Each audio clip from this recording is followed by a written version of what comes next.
There we go. There's the big oak tree in the middle of the home ranch. So I guess just for perspective, I'm Shelley, I'm Martha's daughter, and I live in Seattle. So I am sitting in Seattle right now, and it's not raining. It's actually the sun's coming out. So it's going to be a good day. Randy is in at the ranch. Well, he's actually in Sonoma today, right? Randy, you're at home. Yeah, I'm in Santa Rosa, but I'll be heading up to Ukiah, Redwood Valley here after we finish. So Randy drives every day 45 minutes ish, right, Randy? It's actually about an hour and 10. Oh, geez. Wow. So that's dedication. Yes. Randy drives to and fro every day to get to the winery up in Mendocino County. So just from where are we all sitting? Who is your team? Randy is one of your go-to folks for out there selling wine. Mom, Martha, she is our matriarch of our operation. Roberto is our vineyard manager. So Roberto's been with us for about 10 or 12 years now. He came from Domaine Carneros, where he farmed organically, and they grew a lot of Pinot. So he's very familiar with farming organic Pinot. And then my brother, Sean, he's actually at the ranch as well, at the tasting room, at the cellars. And he handles all of our operations for both our brands and then our custom crush facilities. So we also have, I don't know if you all knew this, but we have a 2.8 million gallon crush and storage facility at the cellars, at the tasting room. And so Randy is responsible not only for the Girasole and the Barra brands, but also all the winemaking for the custom crush clients. And so he interfaces with either their own winemaking team or makes wine for them. And so he's got his hands full between our brands and then lots of other folks' wine. He's quite busy. And then myself, of course, and the goat, and I'm up here in Seattle. So who has been to? So Shelley, I am going to jump in right away because here we go. We were just talking about the value of the Barra wines and the Girasole wines. And what you just said is something that I want to make sure everybody understands in terms of the business model, because Alex threw out something like the Justin Cabernet. And how is it that you all, as an organic family-owned estate, are competing at a price point with these wines that people think about in mass distribution? And for our team, the secret is that part of the business model is that they have the expertise and the facilities in place to manage grapes that come in from other people. So there's a whole set of cash flows and expertise and exposure in the world of wine, so that the wines themselves are not carrying the entire cost of the operation. We can talk about that separately and along the way, but if you've never seen that before, it's really a stroke of genius that is worth trying to digest as we go through. And on that same note, Damien, what we have to remember is the vineyards were planted in 1955. So we've been farming a really long time and, owned this property. We're not .commers that have just come in and, leveraged a lot of money from Silicon Valley Bank to plant a vineyard and pay our bills. We are tried and true, and we've been doing this a long time. So that helps with our economic model as well. But yes, our mix of the tasting or the cellars and the vineyards and the brands, it's, we've got a good little thing going. So yes, thank you for pointing that out. Who has been to Mendocino County? Oh, good. Yay. Excellent. We have some winners. If you have not, we are just about an hour and a half, hour and 20 inland from the Pacific Ocean, from the Fort Bragg and Mendocino area, if you're familiar with that. And then about, what, Randy, 45 from Lake County-ish, right? Actually, a little less, probably only Less? about maybe 20 30? to 30 minutes, but probably Wow. 45 to to the real guts of the farming over in Lake County. Yeah. When you don't live somewhere for a while, you kind of forget how far away things are. And then of course, just north of Sonoma and Napa. So you can see we're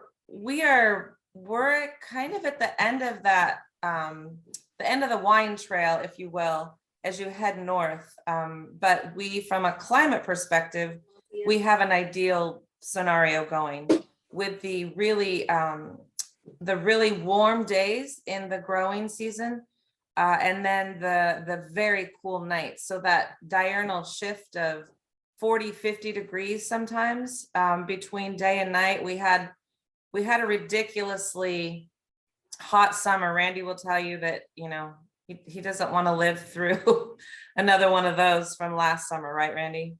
Not at all. And it's been happening a little bit more often, which is a bit of a concern, but Yeah. we're learning ways to cope with it and and farm around it. But these incredible heat spikes are certainly you hate to see them because the vines just get real unhappy afterward.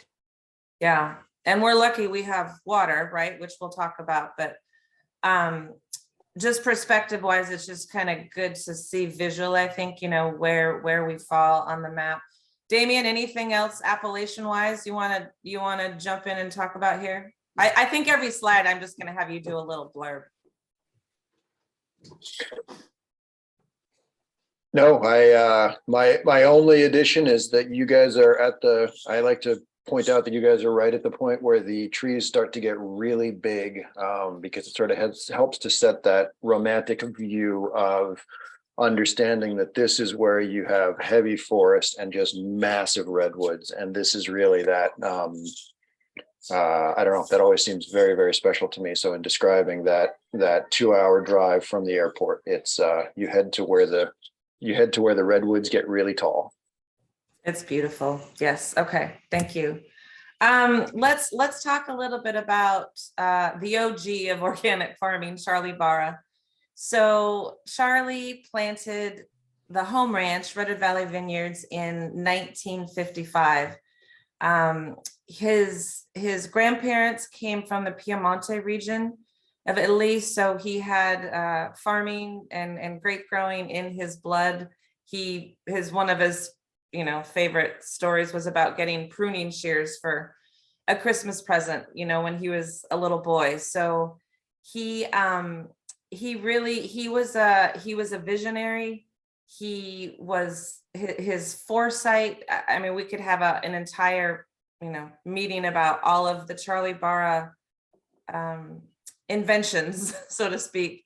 But you'll see here the pictures we've got are of Shelley and the team digging the reservoirs on the home ranch. So he had the vision to build these ponds, these reservoirs, to collect rainwater as well as the runoff from the surrounding hillsides, so that we could use that water for irrigation in the summertime and then frost protection in the wintertime, or in the springtime. And that's not something you couldn't do this today in California. There's no way you would get the permits that you needed to go and build 6 reservoirs on a piece of property. Too many politics, too many agencies. That's why today water is such a premium in California, because you can't just go do what Shelley did back in the late 50s, early 60s. He really did become known as the godfather of grape growing in Mendocino County. There were, there's a lot of Italians, old Italians in Mendocino County, because a lot of them settled here based on, their familiarity. It made them feel like where they came from in Italy, the surroundings. And so there are several old Italian families in Mendocino County. The Graziano family, I don't know if you've run across their wines. Parducci is an old family that goes back to 1900s in Mendocino County.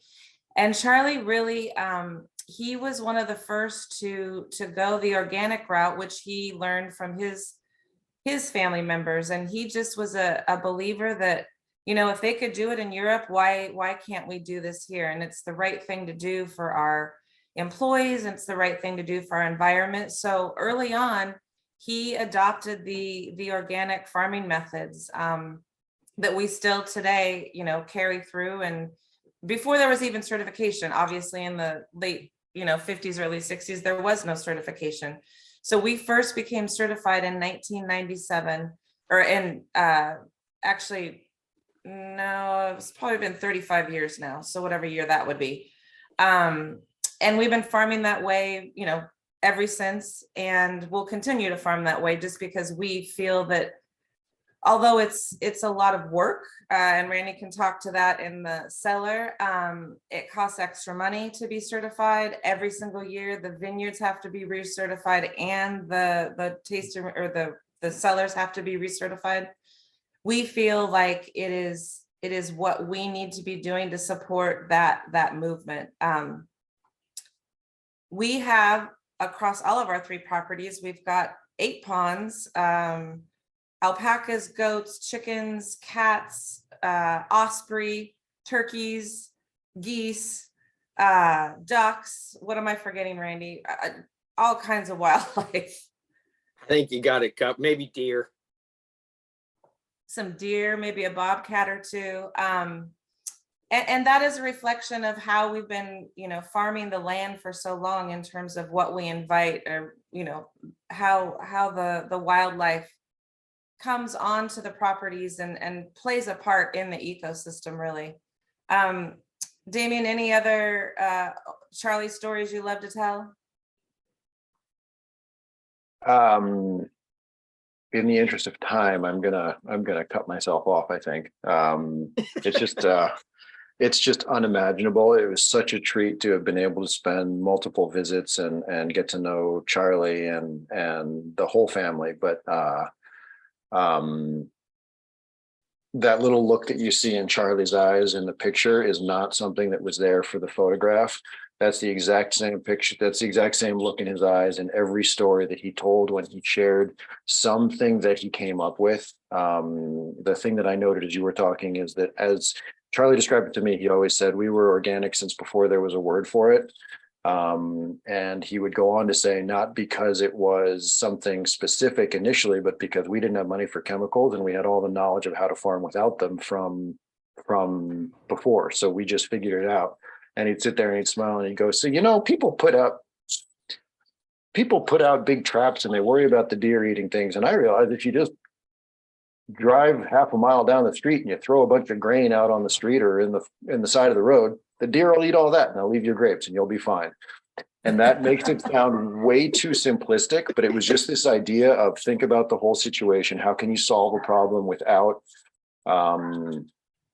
how can you solve a problem creatively? And that just rippled across everything, absolutely everything. And I thought I knew a lot of the stories, and then we went to Charlie's service and his lifetime of friends stood up and every single one of them had something that Charlie had done that was just like, this was a Renaissance man of unbelievable capacity, and everything he looked at, he had some creative thought for and a joke and a way to include you in the process. It's just a lovely, lovely person. Yeah, he was, and you know, you still have those videos, right, Damien, the Ask a Winemaker?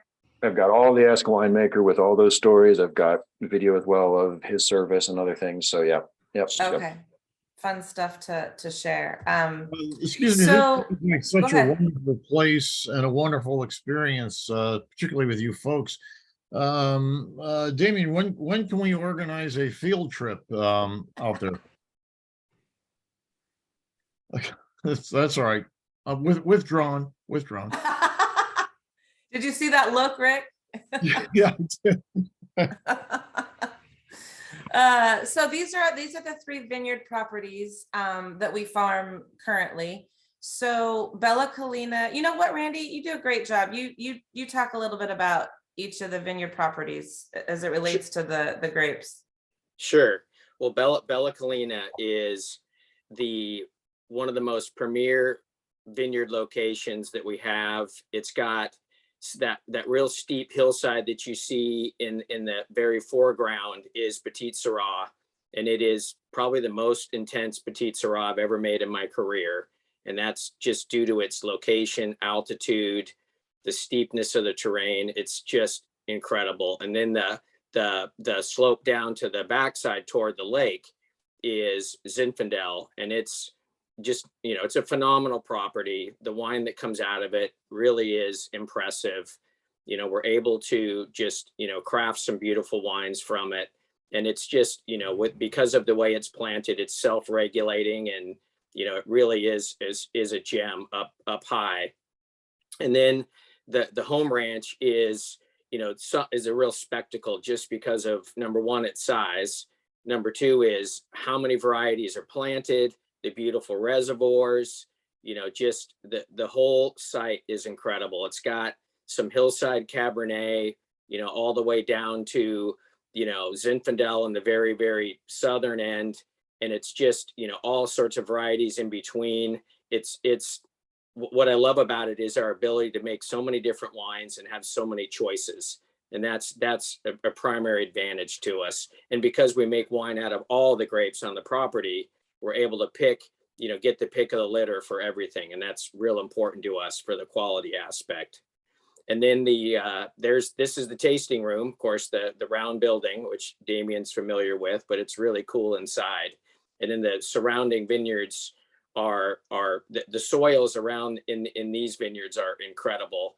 Comes with our Pinot Noir and Cabernet, and usually those wines end up in our higher end programs. And wherever we can spread it out to its maximum usage, it's just, the three properties are unique in their own ways, but they're also just, it's really fun to make wine from them. And, every year's different. You never know what you're going to come up with, and that's what makes it exciting. And kind of like what Damien was saying, and that goes into, plays into what Randy's saying, you can see we have 3 different properties with a lot of choices, a lot of range too, from the soils and the elevation.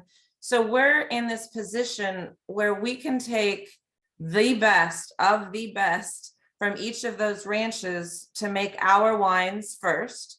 And then what we don't bottle, we sell on the bulk market. So you're really getting, the cream of the crop, the wines that you're out there selling, you're getting the cream of the crop from each of these locations, which plays to how are we able to compete, in the market with the big boys and girls.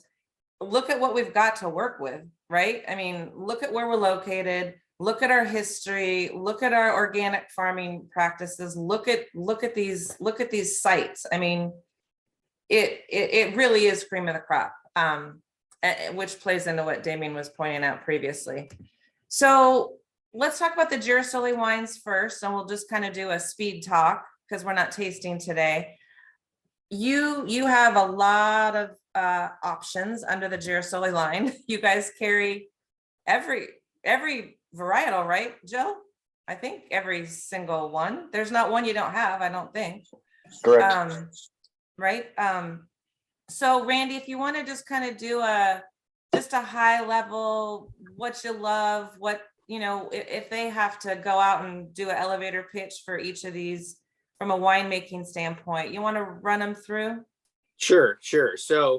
So Pinot Blanc, I would say, is probably our most popular white wine because of its uniqueness, because of the fact that it is, so approachable and just really light and crisp and can go with so many different things.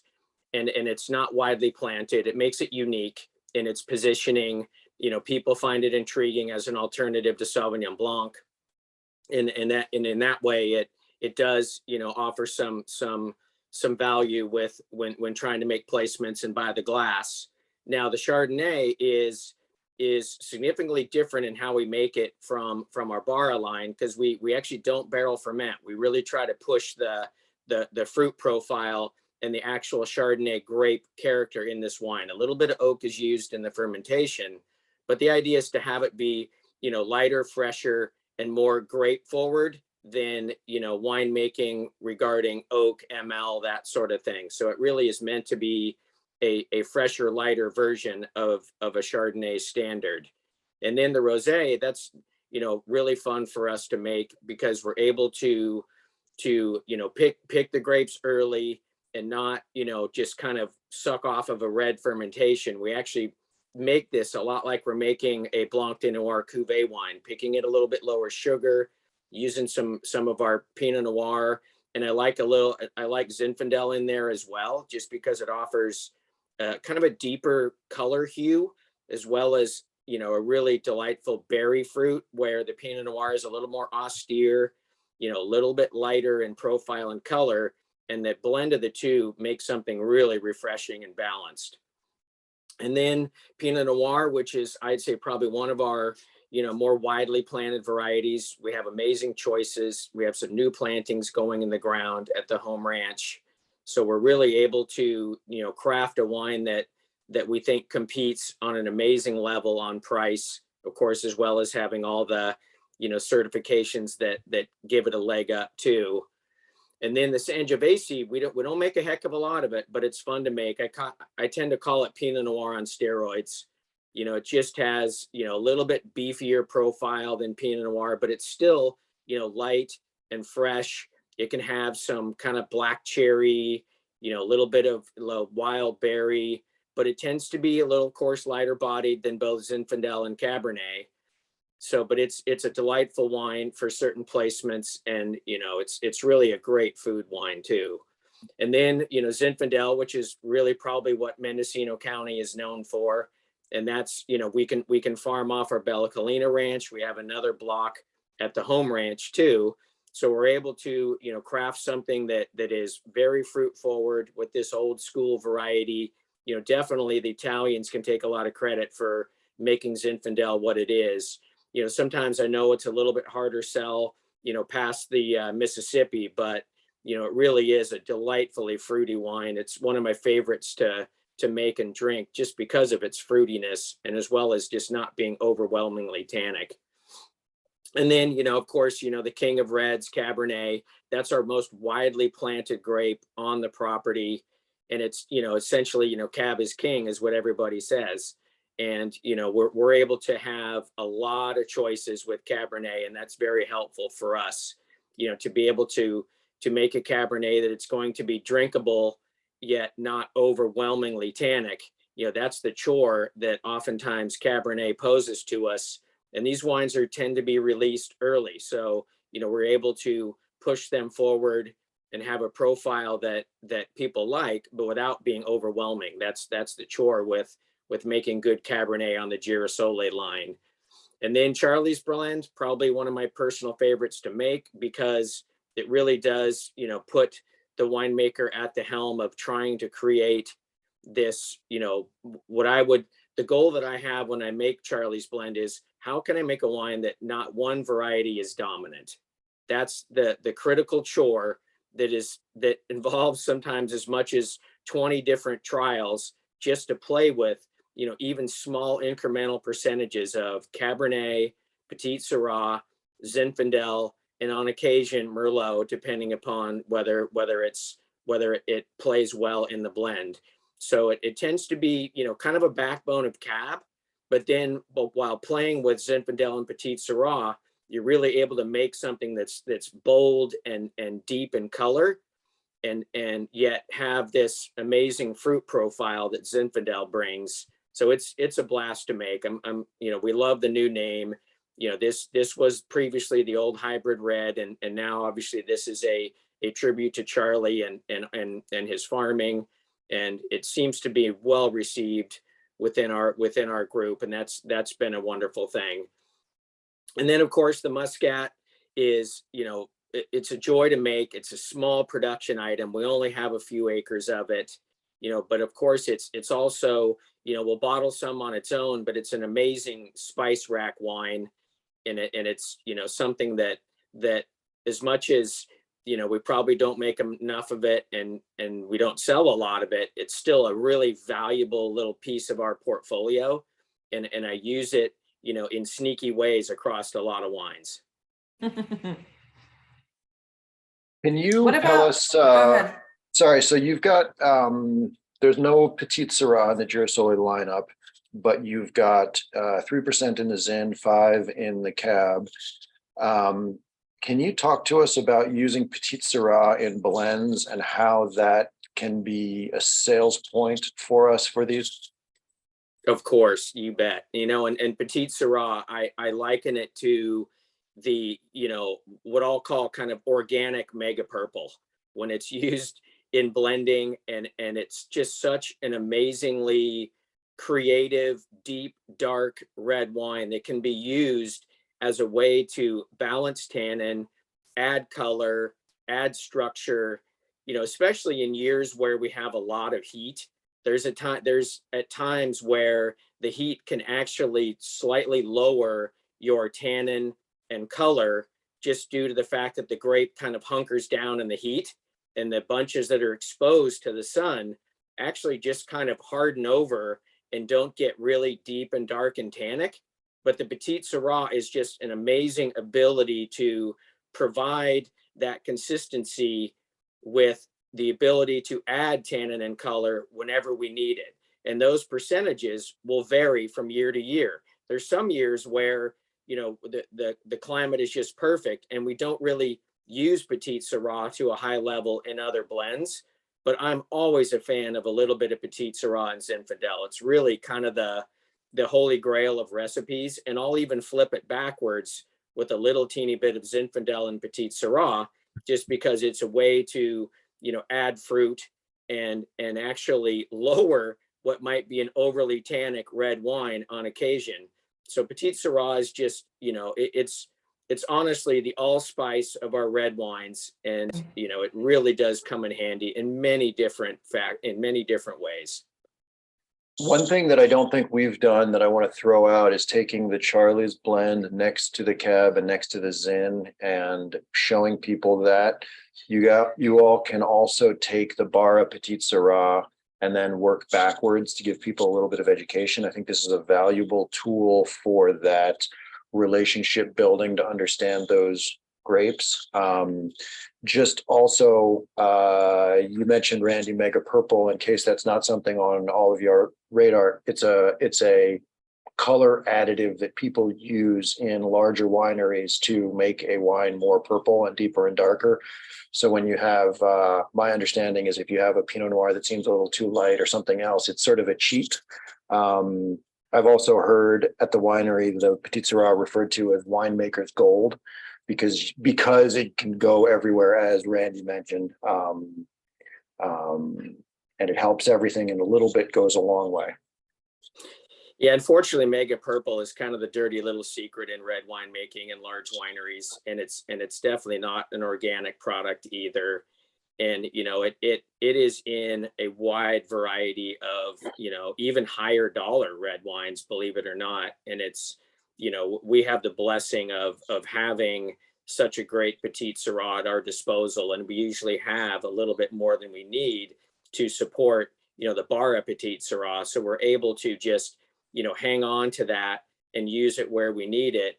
And then if we have any excess, you know, so of course we can sell that in the bulk market. And that's just the luxury of us having our larger processing facility.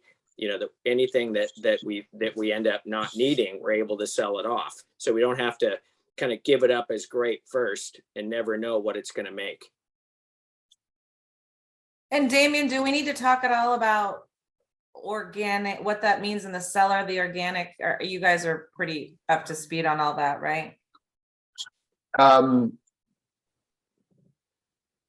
Sulfites and parts. I'm happy to review it if you guys would like. You're on mute, Damien. Yes, sorry. I think that would be definitely worth a quick run through, especially with your perspective, Randy, on what it means for you day to day. Sure. Well, of course, you know, with the CCOF certification, there are some rules and guidelines to comply. And one of the most important ones is the bottling of wines under 100 ppm SO2. So, and where conventional wines can be up to 300 ppm SO2. So that's an advantage when selling the organic process, is that less sulfites are used. And that really does create a big change in how I make the wines, you know, how much SO2 I use, how strategic I need to be. And if there's anything you learn with organic winemaking, is a pound of, you know, an ounce of prevention is worth a pound of cure. You just cannot fix problems when you create them in organic winemaking.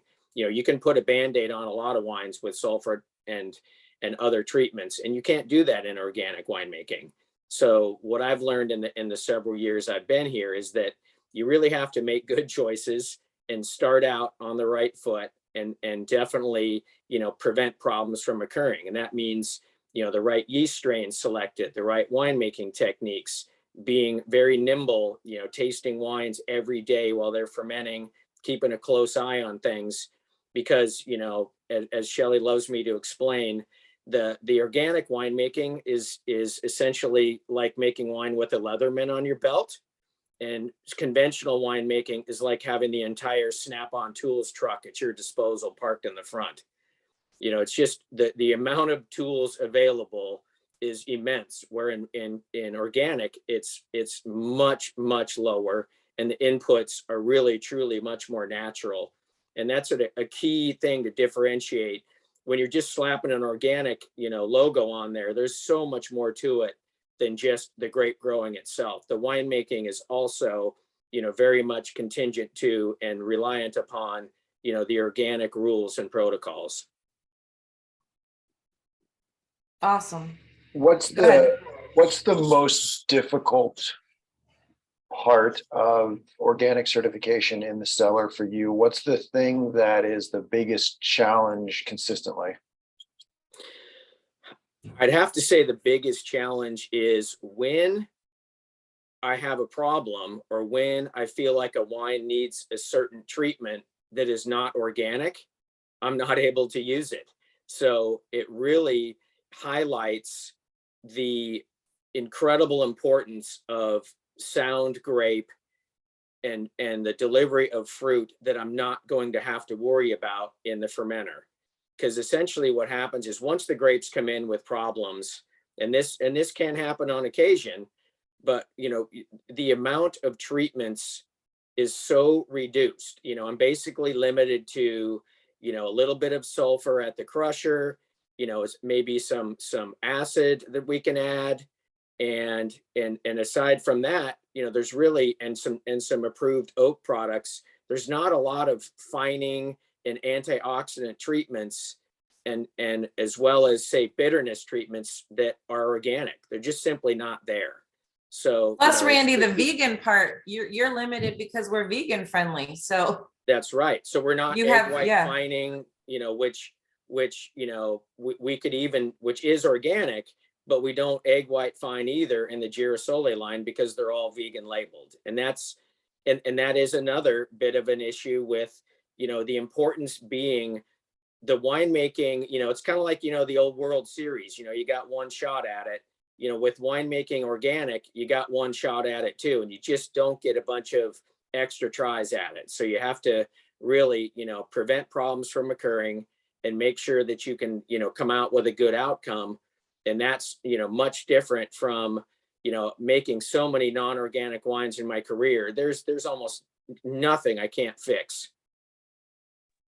Does the fact that you all harvest by hand change that significantly in the cellar?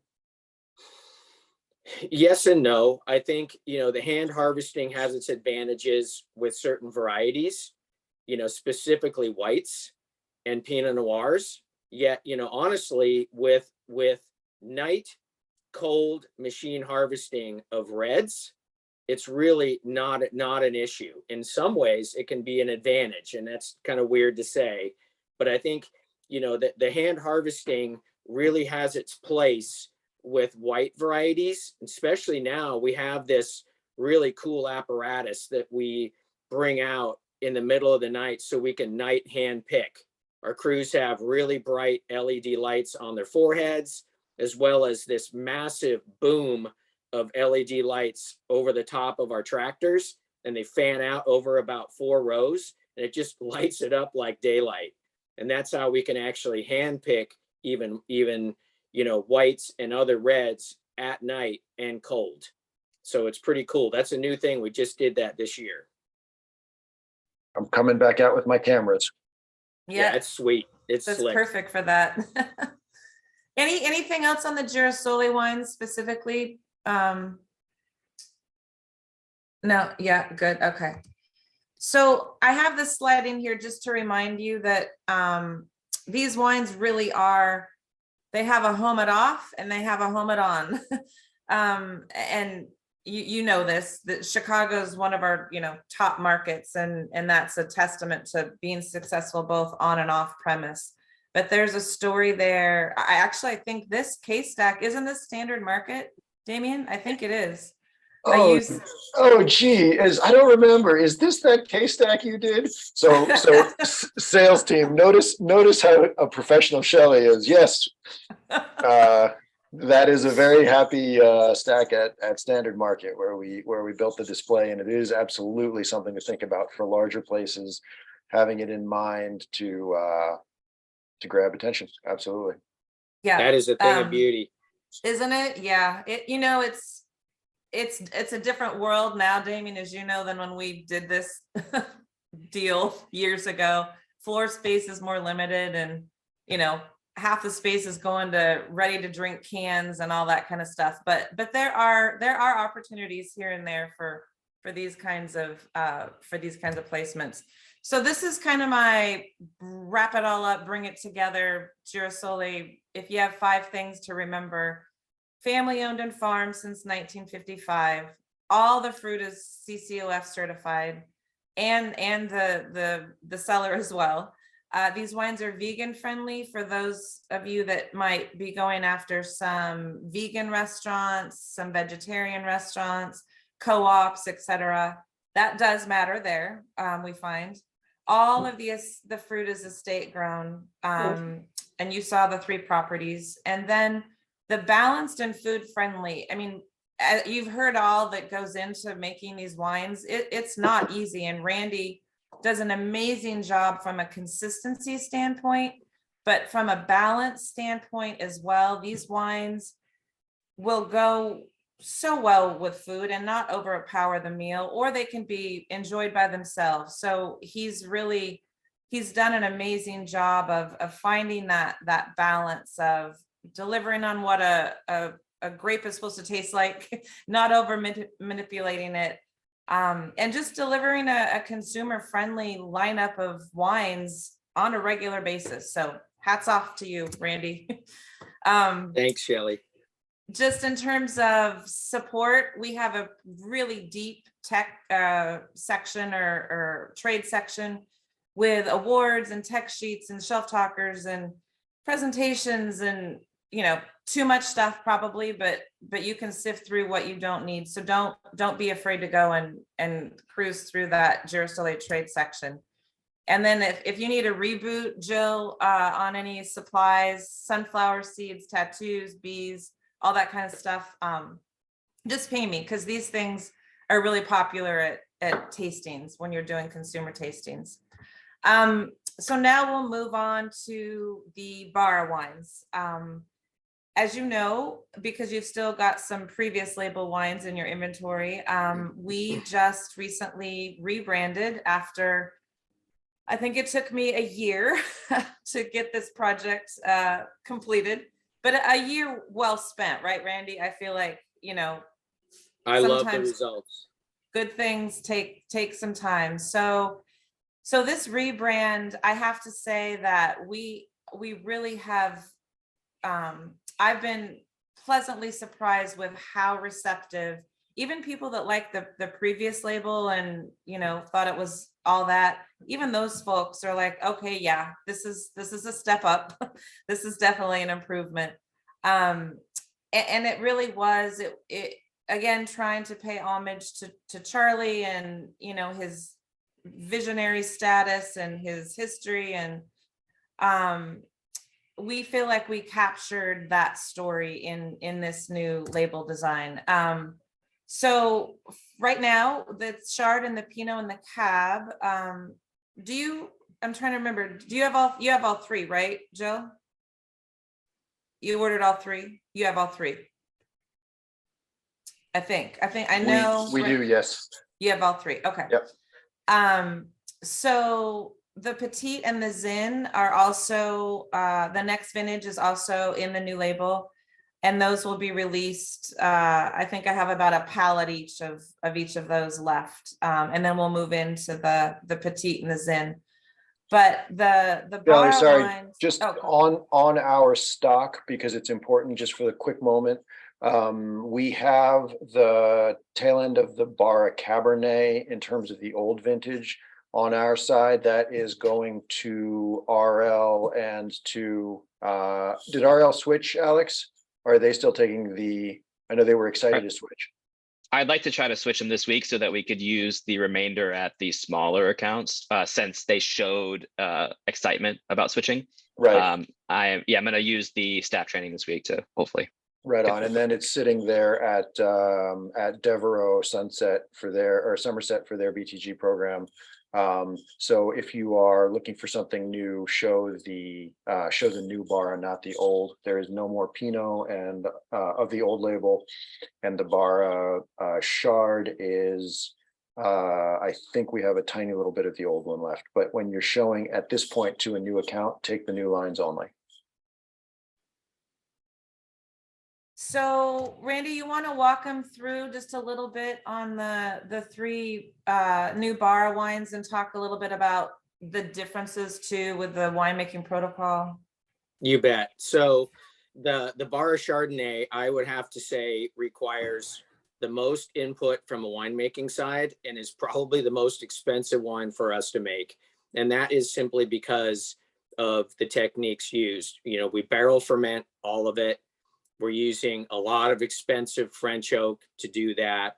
We are, using some malolactic fermentation, but I like to choose a malolactic bacteria that doesn't overly emphasize the buttery notes. And by stirring the lees, that actually helps reduce the buttery character, but gives you that amazing, thick mouthfeel that comes from when yeast cells actually break apart inside the barrel. That's the profile that you're tasting. And that's, what gives that wine a much different aromatic and flavor profile than the Girasole. It's just, this is truly a winemaker's wine that's fun to make. It is, laborious, but the outcome is worth it. Because if you try to cheat it up, you'll just never get the results. And that's one of the key aspects to making the Chardonnay is, stirring lees and patience, and actually block selection too. There's a couple blocks out at the home ranch that I really like, and that's used for this Chardonnay. And then the Pinot Noir, the new 2021, I would have to say probably for me at least, one of the best Pinot Noirs I've made since I've been at Barra.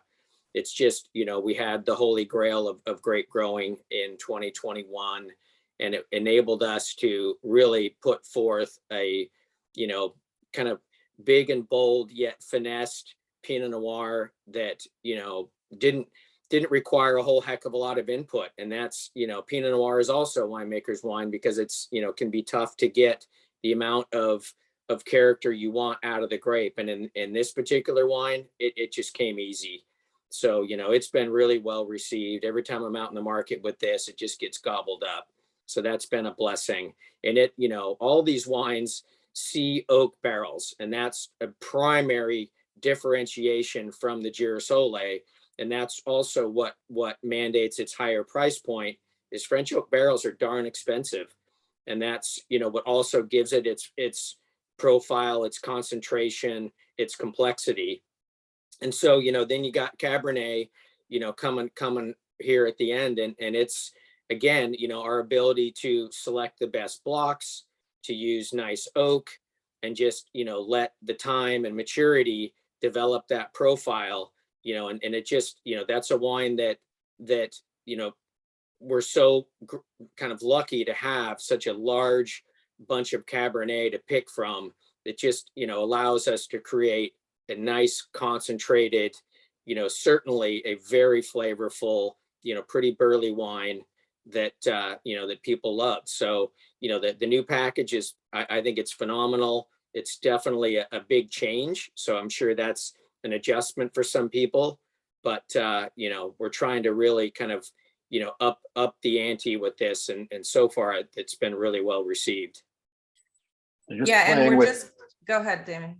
Sorry, Shelley, just playing with a little bit of language with the experience. So Randy points out that the sense of feeling so lucky that there's so much Cabernet up here. Playing with some language and giving you all the backstory, the thing that comes to mind for me, always with the Cabernet, but specifically here where you have the oak leaf and the vine leaf. It's pretty easy to paint a picture of that massive oak tree that's in the middle of the vineyard being, if not a seedling, being a much, much smaller tree 60 years ago, when Charlie walked through the vineyards with his friend Bob, who suggested that the site and the farming was really conducive to Cabernet. And so Charlie sold Bob Cabernet for decades on a handshake agreement. And that Cabernet went into the Robert Mondavi Napa Cab because back in the day, you weren't obliged by appellation laws to say exactly where things were from. And Charlie told me the story over and over of having that stamp of approval from Robert Mondavi very early on when he came up and said, and Bob came up and walked the property and said, "You're onto something here. Keep going, keep planting. This fruit looks great. I'll buy it from you." And now we have the chance and the privilege to sell that fruit directly because of the evolution. And again, just this idea of explaining that oak tree's been standing there for a long time.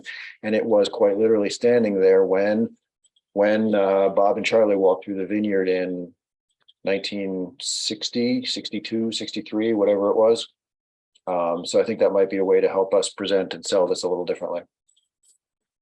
I'll just add real quickly too is, one of the amazing things about Mendocino County is our ability to offer value and quality that, there's so much Mendocino County wine hiding in Napa bottles that you just have no idea. It's in a way, it's kind of a blessing and a curse because, it's great that this wine is, so well liked by other appellations that command higher prices, but it also allows us to go out there and say, hey, look at these prices, look at this quality. You put these wines in a brown paper bag in a blind tasting, they win. And really we've been able to leverage that with a lot of tastings where when they're done blind, we can come out on top. Yeah, and you can see these scores. I mean, we've just now started to get the wines out there and all the publications are actually kind of backed up, but we've got 90s and 91s. People are liking these wines. And so I think you're gonna have a lot of fun selling them. Keep in mind, April is Earth Month. In California, the Wine Institute calls it Down to Earth Month. But Earth Day is actually April 22nd, I believe. But we kind of use the month of April as an excuse to talk about organic farming and our made with organic grapes wines. So anything you might need to help, get features at on-premise or case stacks with off-premise for Earth Month, please let me know. We can customize just about any piece you might need, whether it's shelf talkers or, point of sale materials or whatever. Don't be afraid to reach out and we can get creative with you. And as Rick said, you need to come visit. You need to feed the chickens and pet the alpacas and have a picnic at the picnic table and meet Randy in person and walk the vineyards. So that will be the goal, is to figure out how to get each of you to come visit at some point in time. And in the meantime, if you're not following us already, it's a great way on social media, just to keep up with the stories and the awards and the pictures of what's happening at the ranch, so to speak. Any questions at all or comments or? Alex had a question on the, sorry, Jeff Alex did. was, oh, did that come from Jeff? Sorry. Yeah. Question of the significance of the sunflower. Oh, yeah, let's talk about that. So girasole. So gira in Italian is turn and sole is sun. And you know how sunflowers turn to the sun. So Charlie being Italian and mom seeing years ago kind of that organic market. So this was way back when Whole Foods first came onto the scene when we launched this label. It was really a combination of, you know, what is a package that would represent organic and have a natural feel, and Charlie being Italian, and there was a picture of Charlie standing in this field of sunflowers in Italy, and so all of that combined, mom and Charlie came up with the girasole concept. So it really, you know, years and years later, it really has stood the test of time in terms of people will pick up this wine and buy it just because of that sunflower, just because they like the color, they like the sunflower. For events, I don't know if you have any caterers in your mix or event planners, but we do a lot of business with weddings and those types of events because of the sunflower. By extension, the sunflowers are also terrific pollinators, and so it ties into the bee very easily and the reality of broader ecology. It's all in there. Sure. What else? Anything about the wines? I'm struck, and this is something that we have been talking about right before, and just kind of going back to what price point these operate at and how different they are. You know, this is the story, and the wines themselves are much more like on a parallel with the Hirsches of California than they are the Root Downs and the Justins that share the same price point.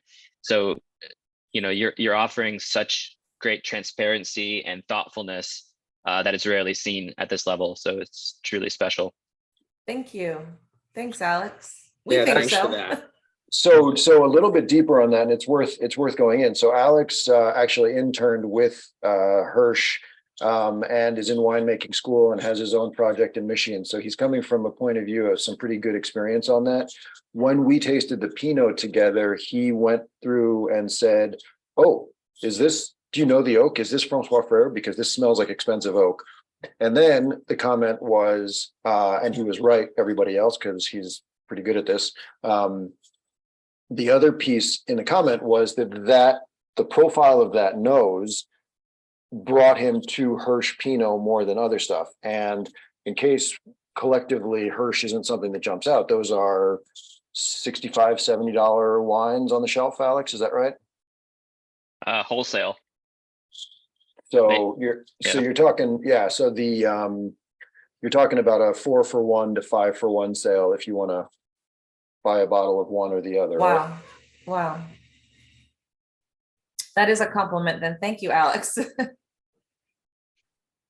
It's also for us one that's a really good way to work on priming people to go down the ladder of price and having some of that experience, so we can think about how we use that language. But I think priming with the Barras in particular is really important to set somebody's ideas and standards, and thinking about language where you're rolling in with family-owned organic, not necessarily single vineyard, because there is that ability to blend between, but that very site-specific story.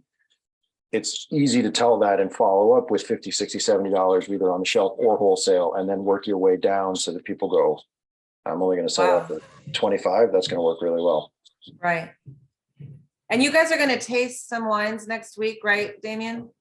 Yeah, we'll make sure that we have them open depending on when everybody's in the office coming across, but we'll go through and visit. Yep. Okay. Yep. Shelley, Excellent. I'm sorry. Go ahead, Rick. Shelley, you mentioned Whole Foods and Girasole, and and Earth Day, do you have anything special planned that we might make note of to the stores? So we are not with Whole Foods on a national level. We don't, well, we Yeah. don't make enough wine for them nationally. Okay. And so it would really be kind of a regional, push with whatever buyers you have left that can make any decisions on their own. I don't know how many. Yeah, how so many the regional piece, and it's a very good question, and it's an interesting conversation. Each of the three of our sales team have some connection to Whole Foods. The piece is to as you're going around, pepper into an email, just using them, letting people know that I think they are able to buy Cabernet, they're able to buy Pinot Blanc, incorporate that in April without a doubt, right? There's no question that we can go in and just use that, but that is something for the moment that we are generating and pushing as opposed to it coming from a corporate decision. And those regional things are always sort of 6 to 8 months in the planning, and we know about them ahead of time. So just for collective information internally, if that were to happen, we would have been talking about it last August. So that we can show them, for the buyers that know and care, you can absolutely go in and we can present that way. We are Shelley and Randy, we are hoping for an evolution, but we're not holding our breath at Whole Foods. Yeah. And that's across the nation. I hear the same stories. It's not just Illinois. So anything else? You've got my number there and my email. You need anything at all. Randy's awesome too about answering questions on the fly, or anything that comes up. So don't hesitate. What's the barrel protocol on the Barra cab or whatever. Our tech sheets are really good. They have pretty much everything on them, but if there's anything you come across, don't hesitate to reach out. And thank you I'm here for you. Thank you guys. I think sorry, I think Jeff was trying to ask a question, but Jeff, we weren't hearing anything. If you either switch or if you can throw it in the chat, we can answer it.